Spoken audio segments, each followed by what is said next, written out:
might not have heard. It wasn't that big of a deal. So would have been easy for you to miss, honestly. Probably would have been a nice weekend to go to the farmer's market instead of watching Liverpool and Manchester City. But Liverpool and Manchester City were playing yesterday, and the entire footballing world stopped to watch a match that ended up being a very good match, right? It would decide who could operational control over the Premier League for the end of the title race, which is looking like it's going to be freaking awesome. The match ended in a draw. City took the lead. Liverpool scored pretty early in the second half on a penalty to equalize things. A draw, to me, felt fair. We had dramatic moments like Erling Haaland one-on-one with Virgil van Dijk and then unable to score. Like, this is everything that you want in what looks to be a very, very exciting Premier League season that is developing. But of course, because this is the nature of the beast, we are not here to talk about the fact that it was a great game and that the title race is actually now set up in a fantastic finish. I mean, we're talking about a title race where 3 teams are within a point. 3 teams are within a point with 10 matches to go. That is unbelievable. That's the sort of thing that if it was happening in Football Manager, I'd be like, oh yeah, dude, I wish something like that ever happened in real life. And we're getting that right now. But it probably shouldn't be that way, because there was a penalty shout right at the end of the game. I mean, like 15 seconds after the 8 minutes of added time at the end of the match was expiring. Penalty shout at the death. It's the sort of penalty shout that it changes seasons, it changes legacies, it changes the way certain coaches and certain players are remembered. The type of penalty shout that could have swung the pendulum of this entire title race, and it was not given. Now, just in case you haven't seen it, maybe you've seen a picture, I will show you the video. All right, I think I got it. This one right here. It's Doku going for the ball. And then it'd be easy to miss the contact. He just happens to catch a bit of McAllister trying to make this play. Okay. And that's it. That's the 5 seconds. And it was a serious penalty shout. Obviously, everybody up in arms about what was going on. And Jurgen Klopp had some strong things to say after the game about it. Understandably. I mean, he is kind of playing with house money at this point. The guy's got 10 Premier League matches left to manage in his career. So almost the last kick of the game, which was the high boot from Doku. What was your feeling? 100% penalty, but they will find an explanation because he touched the ball. I love this. He's so ready to talk about this. He knows exactly how this works. He does know exactly how this works. I believe, and there's like a natural human incentive that if you are part of the referees union, that you will, you're trying to find an explanation to justify the decision that's made on the field so that everybody looks better. And that's what he's trying to anticipate. But he's saying it's 100%, it is 100% a penalty and it's 100% a foul. And I don't blame him for leaning into that at all. But he was not done. He was just getting started. It's in all situations, in all corners of the pitch, wherever it is, on the corner flag, on the halfway line, it's a 100%. This isn't relevant at all, but the way that he says on the halfway line just sounded exceptionally like British. I don't. Can we get that one more time? On the corner flag, on the halfway line. What does that remind me of? That's reminding me of something. Like I don't know why. So I come back and I watch this video, greatest sports moments. This 33 million views. The way he just said, I found it. I figured it out. The way he just said halfway line. It's the way this announcer says the halfway line in this like rugby highlight. Hold on. Listen.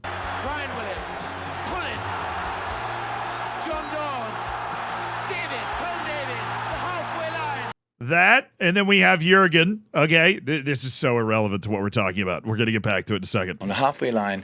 It's not even that close. It's just, I don't know. I'm surprised that he just, what accents kind of pop up on certain words. For Jurgen Klopp, it's the phrase, the halfway line. And he's making a very good point, but I think there's long been an unwritten rule that maybe people are afraid to talk about, or refs are definitely afraid to acknowledge. I would imagine that they're afraid to acknowledge, and every ref applies this differently. Some people don't seem to adhere to this unwritten rule, but I feel like a lot of referees do, and that's that a foul has to be particularly egregious in the box in order to be applied, where technically the rule of the game, the rule of the sport, right, is that if it's a foul anywhere, it's a foul. And if it's a foul in the box, it just so happens to be a penalty kick. That's the rule.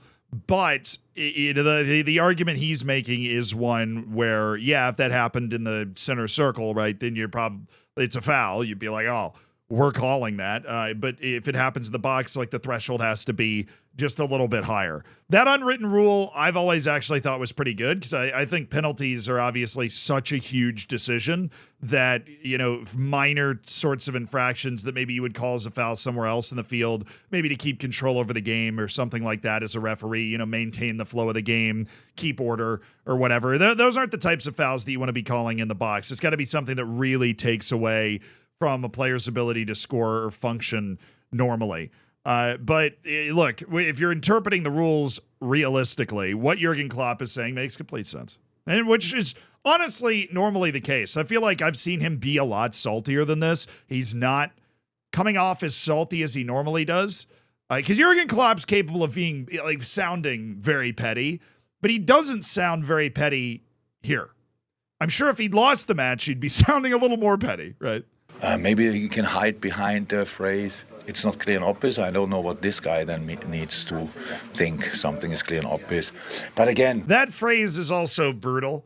I think if the referee, there are very few things, in my opinion, there are very few things that actually are incredibly clear and obvious as a foul, right? I feel like that usually he's right here that you can kind of hide behind that term. And absolutely, they did hide behind that term because we're going to get to what the officials kind of said about this incident in a second. A penalty, but we didn't get it, and it's fine. It's 1-1. Let's go. For me, the most important thing is that we can play football like that. I saw so many sensational performances today.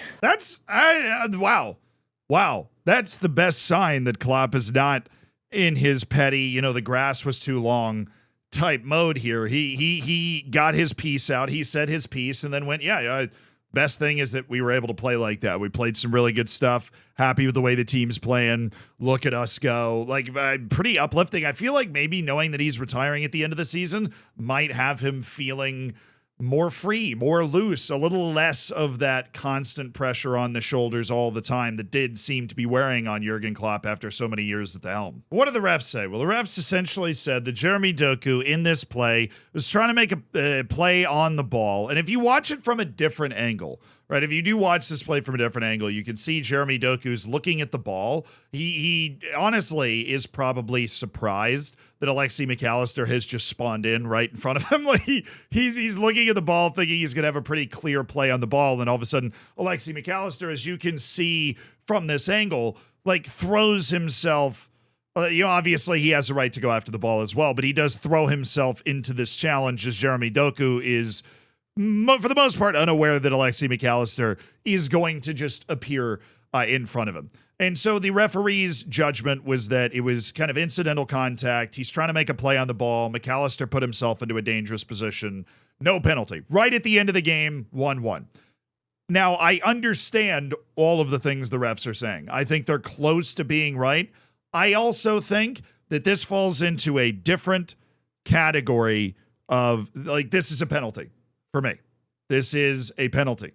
And this one goes out to the one person that always comments we shouldn't let Americans ever talk about football. And for that person, I'm going to say, look, in soccer, this is a foul. 20 years ago in soccer, this was probably not a foul, right? But then again, a lot of things 20 years ago that weren't fouls are fouls now. And based off the way the game is officiated at the top level, everywhere, if you have your boot this high and it makes contact with another dude in a serious way, I don't care if you hit all the ball, it's a foul, right? Unless the person is legitimately very late throwing themselves in. But McAllister has a very good right to challenge for this ball. He's not super late trying to throw himself onto Doku's studs here.